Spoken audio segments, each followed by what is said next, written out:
कृतम में दक्षिणे हस्ते जयो में सव्याहता, अर्थात यदि मेरे दाएं हाथ में पुरुषार्थ होगा तो सफलता बाएं हाथ में होगी। इस कथन को चरितार्थ करती हुई दिखलाई पड़ती है कृत्रिम बुद्धिमत्ता, जिसके मूल में पुरुषार्थ है एवं जिसके परिणाम मानवीय क्षमता से कहीं ऊंचे।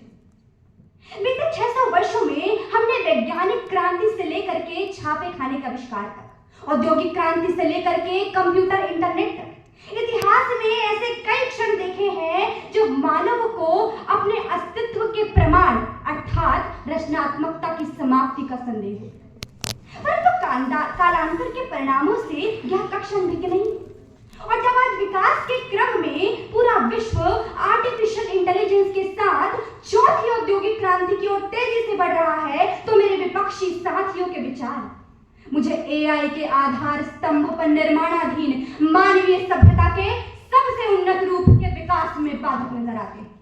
आदरणीय मंच को मेरा नमस्कार। आज के विषय के विपक्ष में विचार अभिव्यक्ति हेतु उपस्थित। एआई स्वयं मानव की एक रचनात्मक कृति है। फसलों की सुरक्षा में किसानों द्वारा काग भगोड़े के स्थान पर एआई द्वारा निर्मित रोबोट का प्रयोग करना, न्यूज चैनल द्वारा एआई एंकर दिखा करके लोगों तक पहुंच बनाना, अंतरिक्ष की अनूठी घटनाओं का चित्रांकन तो स्वामी विवेकानंद एवं महात्मा गांधी जैसे महापुरुषों के संदेशों का वीडियो रूपांतरण। इन उदाहरणों के तार्किक आधार पर मैं अपने विपक्षी साथियों से प्रश्न करती हूँ कि क्या वास्तव में आर्टिफिशियल इंटेलिजेंस रचनात्मकता पर अंकुश लगा रही है या उसे और अधिक परिष्कृत कर रही है?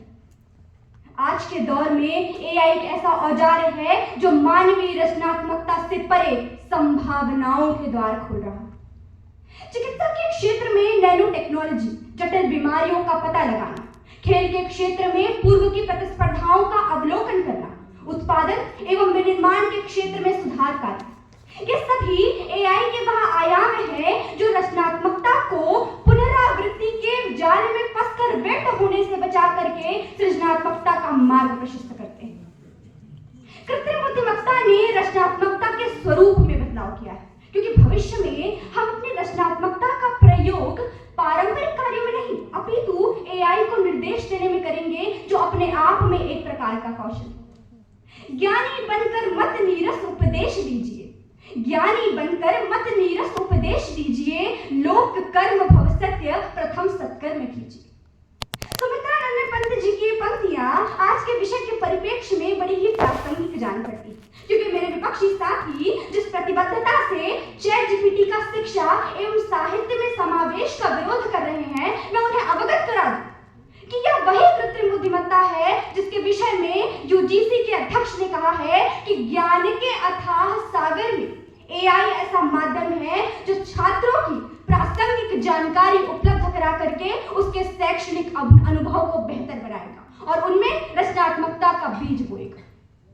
निसंदेह सीमित संसाधनों वाली कृत्रिम बुद्धिमत्ता मानवीय संवेदनाओं से युक्त कविताओं एवं लेखों की रचना नहीं कर सकती, परंतु भविष्य में यह चिंता, आशा, रहस्य एवं आनंद जैसे सर्ग उपलब्ध करा करके जयशंकर प्रसाद की कामायनी की तरह अद्भुत कृति की रचना में सहभागी हो सकती है।